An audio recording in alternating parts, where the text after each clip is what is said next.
CBS 박정우의 한판 승부 함께하고 계십니다. 한판 브리핑 김수민 평론가와 함께하겠습니다. 어서 오십시오. 네, 반갑습니다. 예, 방금 속보가 들어왔는데 북한군 10여 명이 군사 분계선을 침범했었다라는 소식인데. 네, 합동참모본부가 출입기자단 공지를 통해서 발표한 내용인데요.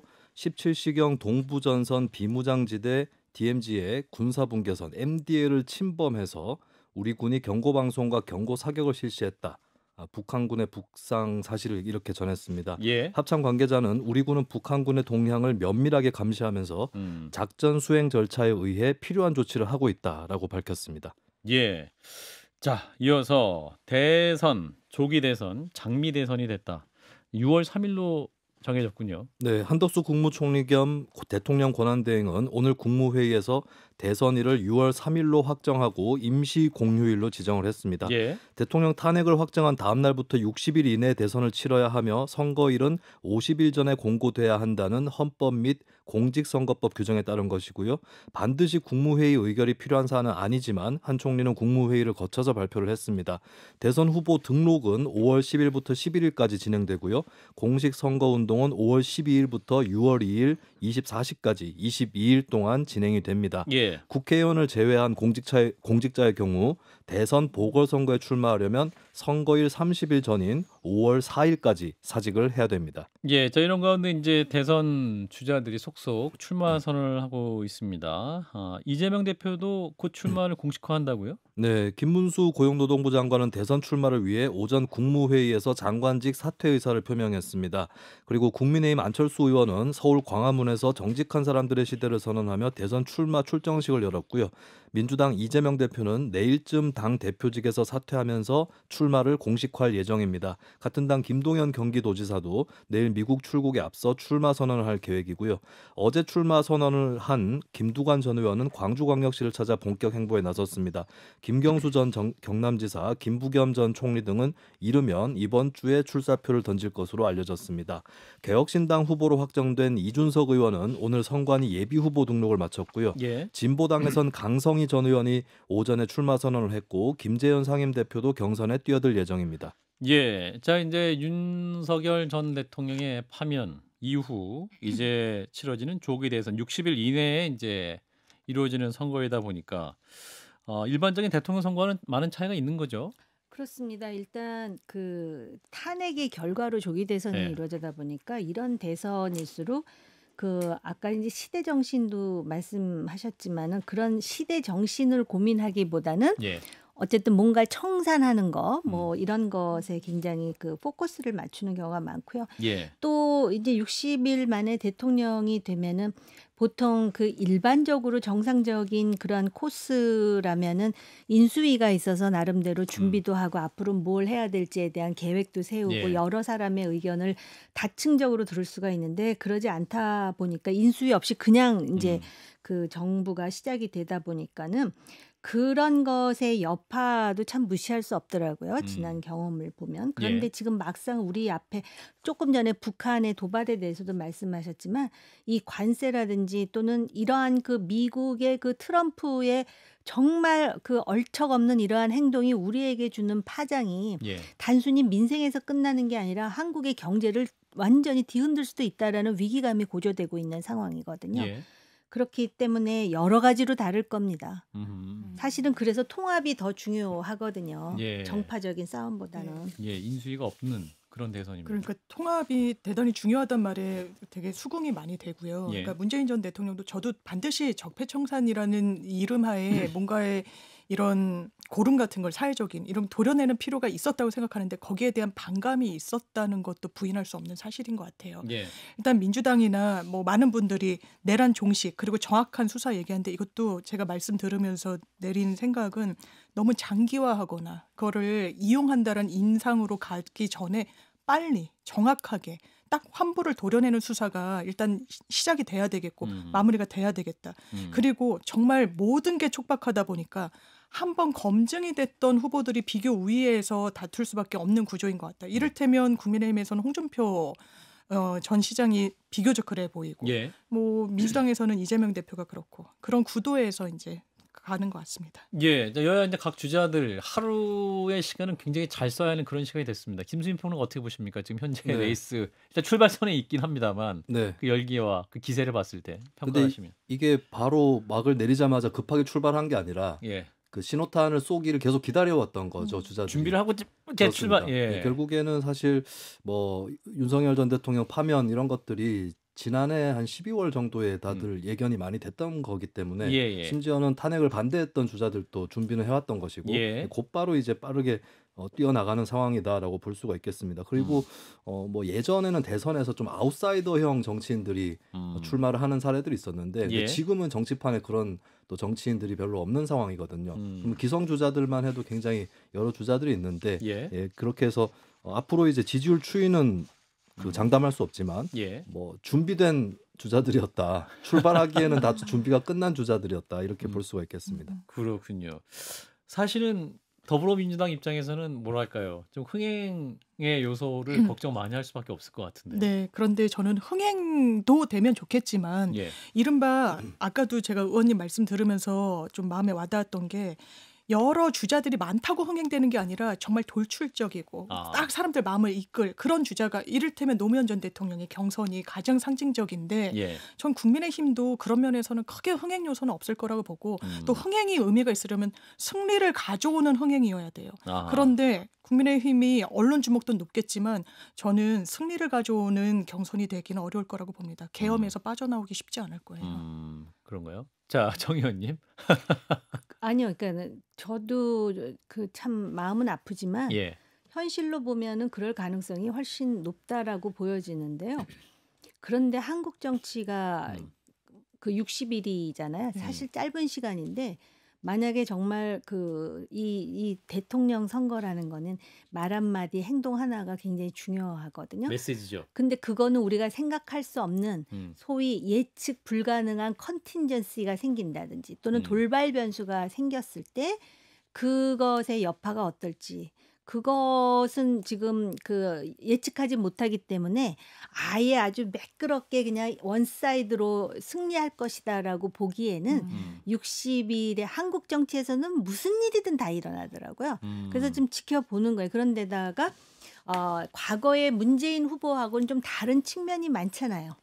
그러다 보니까 그리고 사실 국민의힘의 후보가 많기 때문에 예. 그렇긴 한데 오히려 많기 때문에 이 사람들 속에서 어떤 반전 드라마를 쓰는지 또는 어떤 식으로 그 소위 괄목할 만한 자기의 어떤 그런 그 장점을 도드라져 보이게 할지 그런 거에 대한 또 기대감이 있는 사람들이 우리나라에 35% 이상은 있거든요. 중도층 말씀하시는 거죠? 아니요. 보수 지지층. 보수 지지층? 그러다 보면 이제 예. 중도에서도 쟤네들이 그러면서 이렇게 볼 수도 있는 것이고요. 예. 그렇기는 하지만 장 변호사 말씀대로 60일이 긴 건 아닌데다가 이 탄핵 이후의 대선이라는 조기 대선이면은 거는 사실은 참 굉장히 힘들죠. 네. 기울어진 김수민 운동장이죠. 자, 국민의힘 지금 보수 쪽 대선 후보만 거의 20명 가까이 되는 것 같은데 네. 이제는 손에 꼽기도 어려울 정도인데 어떠한 국면이 펼쳐질 것으로 보십니까?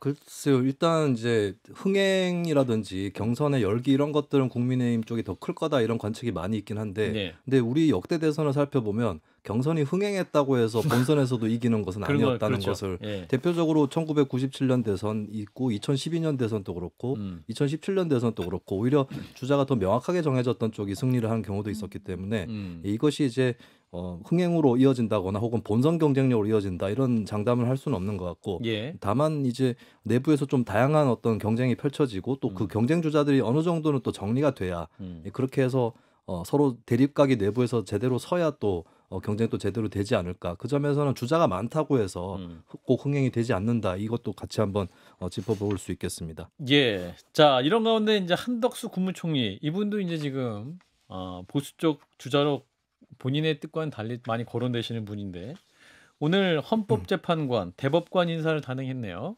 네, 한덕수 국무총리는 국회가 선출했던 마은혁 헌법재판관 후보자를 재판관으로 임명을 했습니다. 또 대법원장이 제청하고 국회 동의를 얻은 마용주 대법관 후보자를 대법관으로 임명하기도 했고요. 그러면서 오는 4월 18일 퇴임하는 문영배 헌법재판소장 직무대행과 이미선 헌법재판관의 후임으로 이완규 법제처장과 함상훈 서울고등법원 부장판사를 지명했습니다. 예. 한 총리는 경제부총리 탄핵안이 국회 법사위에 계류 중이고 경찰청장 탄핵 심판도 진행 중인 상황이라면서 임명 배경을 설명을 했습니다. 예, 일단 야당에서 한덕수 총리의 이러한 지명 행위 자체에 대해서 강력히 반발을 하고 있고 특히 이완규 법제처장에 대한 비판이 큰 거죠.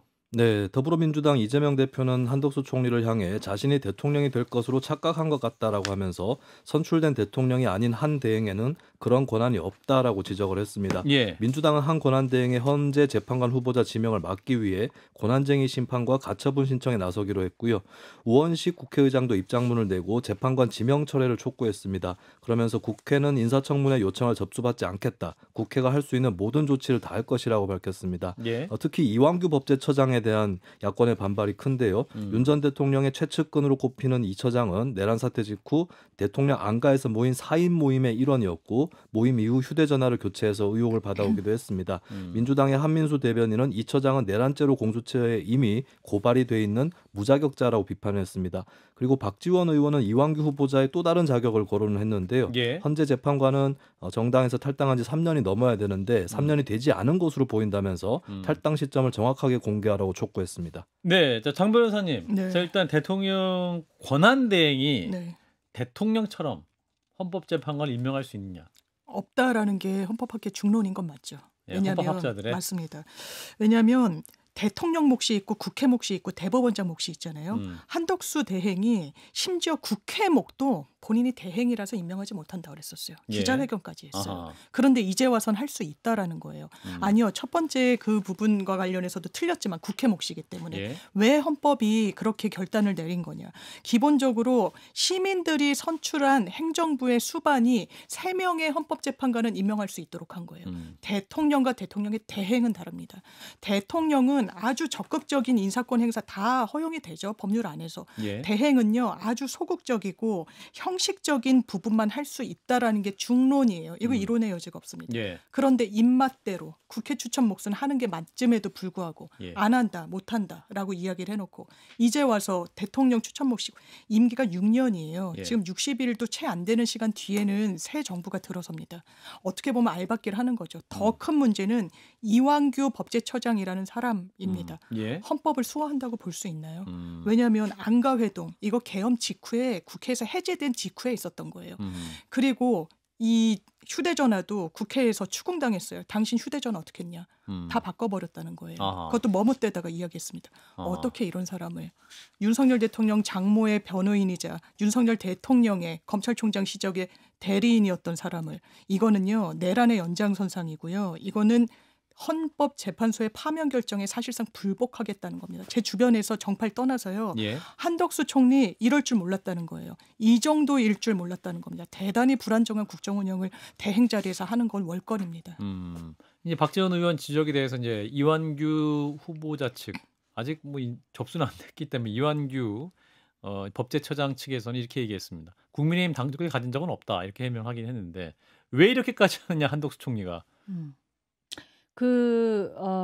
지금 민주당에서 발끈하면서 이제 내란 종식이 아직 안 됐다라는 예. 주장을 하는데 예. 제가 조금 유감인 거는 왜 내란 종식이 아직 안 끝났다는 빌미를 주는지 국민의힘이 오히려 한덕수 한덕수 총리가 국무총리, 예. 그러니까는 대통령 권한 대행이요. 그리고 과연 대통령 권한 대행의 권한 범위가 어디까지인가에 대해서는 지금 헌법재판소의 판단을 받아보겠다라는 거 아닙니까? 그래서 받을 필요가 있어요. 왜냐하면은 지난 황교안 대행 때도 박근혜 전 대통령 탄핵 그렇습니다. 시절에도 그래서 그게 문제가 돼가지고 안 했었나? 네, 안 했어요. 안 안 했습니다. 했어요. 그래서 전례를 만든 줄 알았는데, 아하. 근데 사실 이제 헌법학자의 다수 의견이라는 것 말입니다. 대통령 권한대행을 탄핵하는데 200석이 필요한지 155석이 필요한지 헌법학자들마다 얘기가 다 달라요. 그렇기 때문에 제가 볼 때는 헌법재판소의 판단을 또 받지 않을 수가 없는 상황이고요. 그다음에 소위 법제처장과 관련해서 그러면은 그런 논란에도 불구하고 본인이 소신에 의해서 대통령 몫을 두 사람을 지명할 생각이라면 그런 논란이 없는 그래도 적어도 민주당이 아무리 좌측에 가까운 재판관을 후보로 한다 하더라도 좀 그동안의 국정 운영도 많고 나름대로 국가에 대해서 책임진다는 자세로 조금 좀 합리적이고 지금 그 논란이 없는 사람을 그 지명했으면 어땠을까 뭐 이런 생각이 드네요. 그리고 아까 그 국회 몫에 그 헌법 재판관에 대해서 임명하지 않을 때는 자기가 권한 대행이기 때문이라기보다는 여야 합의. 그렇죠. 그렇게 얘기했었습니다. 자, 우리 김수민 평론가는 한덕수 총리에게 빙의해서 비일해야 됩니까? 이분이 왜 이렇게까지 하는지 한번 생각해 보십시오. 왜 이런 비판까지 감수하시는지 굳이. 일단 위헌 논란에 대해서 이런 건 있어요. 대통령의 권한을 대행할 때 권한을 대행할 수 없는 것과 있는 것이 구별되어 있지 않는다라는 측면이 있는 것 같아요. 명확하게 지금 선이 없다. 예, 그래서 이제 할 수 있다라고 생각을 하게 된 것 같은데, 근데 이제 논란이 되는 건 이게 위헌 여부를 떠나서 이게 초유의 상황에서 국무회의 동의 정도만 받은 상태에서 국회와 상의 없이 지명을 해버렸다라고 하는 점, 그리고 권한대행이라고 했을 때 임기가 뻔히 정해져 있는 새로운 대통령이 나오는 상황이 이제 앞으로 도래하게 되는데 여기서 그냥 이제 강행을 했다는 점, 이게 논란이 될 것 같고, 한간에서는 그럼 이렇게까지 서둘러야 될 이유가 있을까? 여야 합의를 그렇게 중시했던 군이 한 대행이 이번에는 물론 본인의 지명 몫이라고 생각한다고 해도 양해를 구한다거나 이런 절차가 없었기 때문에 그 여기에 대해서는 나올 수밖에 없는 얘기가, 실제로 뭐 한 총리의 내심을 떠나서 혹시 나중에 헌법 84조에 따라서 판단을 해야 되는 헌법재판소의 순간이 올 텐데 그게 이제 이재명 대표 관련 사안인 거죠. 이제 대통령이 됐을 경우에 현직 대통령은 형사상 소출을 받지 않는데 그게 이제 되게 젊게 소급될 수 있는 것이냐.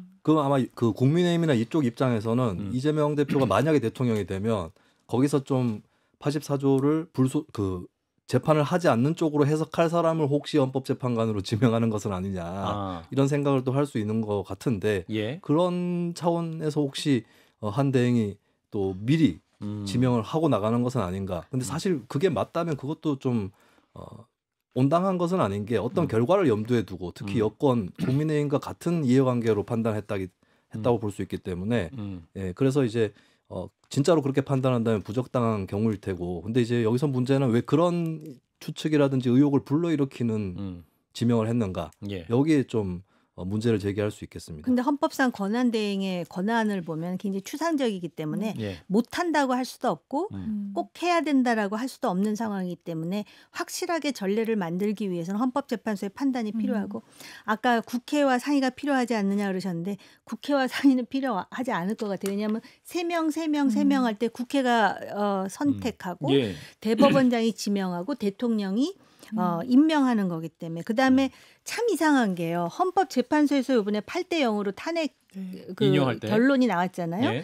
그럼에도 불구하고 꼭 이 사람들을 뽑을 때는 자기 편이냐 아니냐를 되게 신경 써요. 근데 실제로 헌법재판소는 아직까지는, 다른 재판부는 모르겠으나 요번에 이 8대 0이라는 거는 자신이 보수 이념이고 또 누구에 의해서 임명됐다 그래서 그런 거에 좌우되는 것이 아니라 중립적으로 법 양심에 따라서 했다라고 지금 하는 거 아니겠습니까? 그러니까 이것도 역시 정치적 논란인데, 그래도 한번 헌법재판소의 판단은 받아서 전례를 확고하게 만들 필요는 있다라고 생각이 들어요. 권한대행의 역할의 범위에 대한 과연 임명할 수 있을 것이냐, 이 부분.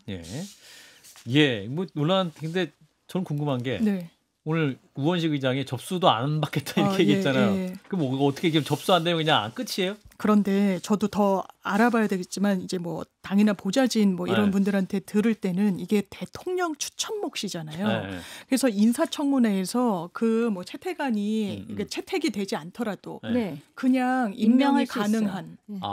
그래서 계속 받지 않고 청문회 절차가 보이콧된다면 사실상 지연은 되겠지만 궁극적으로 어느 시점에 한다면 할 수 있는 것으로 저는 알고 있습니다. 그렇군요. 그래서 대통령이 임명한다라고. 임명한다. 대법원장이 지명한다. 그렇군요. 자, 이런 가운데 이제 파면 이후에도 여전히 한남동 관저 있는 윤석열 전 대통령. 11일 금요일에 이동할 예정이라고 하죠. 네, 오늘부터 전 대통령 부부의 이삿짐이 서초동 아크로비스타 자택으로 옮겨지고 있고 예. 관절을 나오게 되는 날은 11일 금요일이 될 것이라고 채널A가 보도를 했습니다. 예. 파면 이후 대통령실과 경호처는 사저인 서초동 아크로비스타가 아파트 형태인 점과 10마리가 넘는 윤 전 대통령의 반려동물 등을 고려해서 경호 계획을 세우고 검토한 것으로 알려지고 있고요. 또 서초동 자택으로 이동한 뒤에 다른 주거지를 물색할 가능성도 거론되고 있습니다. 일부 언론은 경기도 지역으로 가게 될 것이라는 보도도 했는데요. 대통령실 관계자는 이주할 장소 등은 확정되지 않았다라고 밝혔습니다. 예, 이런 가운데 이제 대통령실 용산에 그대로 두면 안 된다라는 주장도 나오고 있는데 이제 민주당 김민석 최고위원은 재이전하자 이런 주장인 거죠. 네, 김민석 최고위원은 MBC 라디오 김종배의 시선 집중과의 인터뷰에서 한국의 대통령실 자리가 용산이어야 된다는 것에 대해 대부분 국민들이 동의하지 않을 것으로 본다라고 밝혔습니다. 김 최고는 옮길 때 충분한 국민적 논의를 거치지 않았고 그곳은 군사 쿠데타를 모의한 본산이다. 현실적으로 봐도 국방부와 한 공간 내에 있는 것은 맞지 않다면서 재이전의 사유를 밝혔고요. 예. 또 보안 측면에서도 안정적이지 않고 심지어 주술적 의혹까지 있다고 강조를 했습니다. 그리고 세종시로의 행정수도 이전 가능성에 대해선 정말 토론을 많이 해야 한다. 쉬운 문제가 아니다라고 밝혔습니다. 예. 자, 오늘 이제 한남동 관제에서는 윤석열 전 대통령이 산책하는 모습도 포착되기도 했고, 이제 김성훈 경호처 차장 이분과 함께 이제 관저 정원을 거니는 모습이 포착되기도 했죠. 사진은 굉장히 이제 흐리게 유튜브로 이제 동아일보 사진이 나오고 있는데, 자 일단 윤 전 대통령이 생각보다 좀 늦게 나가네요. 박근혜 전 대통령은 한 이틀 후 3일째에 아마 나갔던 것으로 기억이 되는데 이번 주 금요일 완전 이사한다. 네. 그 조금 전에 말씀하셨듯이 공동주택인데다가 음. 미리 이사를 준비하면은 마치 또 탄핵을 수용하는 것처럼 보이기 아. 때문에 그 결정이 날 때까지는 움직이지 않죠. 예. 그리고 또 기각될 것이다, 뭐 각하될 것이다를 믿고 있었다 이런 이야기도 나오지 않습니까? 근데 막상 이제 이렇게 그 단독 주택이 아니다 보니까 여러 가지 고민이 많았던 것 같고요. 그래서 결국은 이제 그 본래에 살던 서초동으로 가는 것 같습니다. 예. 근데 지금 이제 대통령실 위치 문제도 다시 이제 새롭게 떠오르고 있긴 한데 장 변호사님 어떻게 네. 보십니까? 재이전이 바람직하다? 혹은 저는 용산은 최선 아닌 것 같아요. 역사성도 없고 상징성도 없고 예. 졸속으로 대선 과정에서 단 한마디 용산 꺼내지 않았는데 예. 그러니까 합리적 근거가 없어 보였던 거죠. 공론을 충분히 할 수 있는 장을 다 져버리고 갑자기 용산 이래버리니까요. 예. 거기에서 대한민국의 대통령이 직무를 계속 보는 것이 맞는 것인가? 그렇진 않다. 그렇다면 청와대로 다시 돌아가는 것이 지금 상황에 부합하는가? 그것도 좀 아니라는 의견이 많더라고요. 그러면 정말 지방 분권은 대한민국의 숙제이자 과업이에요. 예. 그런데 뭐 여러분들이 이야기하시는 걸 들어보면 세종 쪽에 좀 뭐 총리 공간이나 이래서 비교적 좀 넓은 공간 등이 있어서 저는 지방으로 내려가는 것도 고민을 수기를 해볼 필요가 그럼 있다. 거의 대통령 거처가 지방으로 가야 된다? 그럴 수도 있다. 굉장히 논의가 대단히, 커지는데 예. 정 의원님. 저는 사실 지금 오늘 질문하신 것 중에 이 질문이 가장 곤란한 질문인 것 같아요. 아, 의원님에게요? 예, 왜냐하면 저는 초기에 대통령이 용산 옮긴다 그랬을 때 굉장히 반대했다가 아. 그 소위 우파 지지자들로부터 엄청난 비난을 받았었거든요. 아. 근데 결국은 임기도 채우지 못하고 또 이런 상황이 되다 보니까 근데 아까 말씀하셨듯이 청와대로 다시 가는 것도 굉장히 복잡한 여러 가지 안보나 보안이나 이미 대중에 개방돼 버려 청와대 가지고 지하에 있던 모든 정보라든지 이걸 다시 용산으로 옮기느라고 엄청난 비용을 썼는데 이걸 다시 지금 청와대는 그리고 일반에 공개돼 가지고 과연 이게 경호가 제대로 될 것인가에 또 문제 제기를 하는 사람들도 있더라고요. 예. 근데 그건 분명해요. 수도를 행복도시라 그래갖고 분할을 했잖아요. 네. 이렇게 되면은요. 정말 그 뭐 맞듣지 않은 사람들도 있겠지만 국회고 대통령이고 다 옮기는 거 외에는 지향적으로 볼 때 대안이 없어요. 전 세계에 이렇게 수도를 갈라놓는 나라는 없어요. 후진국 아닌 이상은. 그래서 그런 거에 대해서 지금 당장 옮기라는 게 아니라 예. 정말 아까 여기 보면 토론을 많이 해야 한다. 쉬운 문제가 아니라는 건데 토론을 많이 하고 깊이 고민해가지고 예. 정말로 더 이상 이제 이런 일로 이 국민 그리고 적어도 이 용산으로 옮길 때 같이 거기 장단 맞춘 사람들이 있어요. 제가 누구인지 다 이렇게 기억이 나거든요. 아유, 기억 다 하시네 그냥. 네, 예, 잘 많이 18명 나요. 후보도 다 기억하시고 네, 네. 지금 뭐 아니 이때 18명은 이전한 사람 다 아는 기억하시고. 사람이고요. 예, 알겠습니다. 기억이 나는데 예. 이런 거에 대해서 좀 책임을 지는 맞습니다. 그런 시스템이 아쉽네요. 아, 그러네요. 10초 우리 김수민 평론가 말씀 주시죠. 그 네. 수도 이거 또 이전 논의까지 확장될 수 있을 것 같은데. 일단 대통령실을 세종시로 이전하겠다면 결국 수도 이전 논의도 같이 할 수밖에 없지 않을까. 네. 그러니까 대통령실과 의회 소재가 수도를 결정한다는 게 예전에 헌법재판소 네. 결정이었었거든요. 예. 결국에 논의가 더 커질 수밖에 없지 않을까 이렇게 봅니다. 네, 브리핑 여기까지 김수민 평론가였고요. 두 분도 고맙습니다. 감사합니다. 아,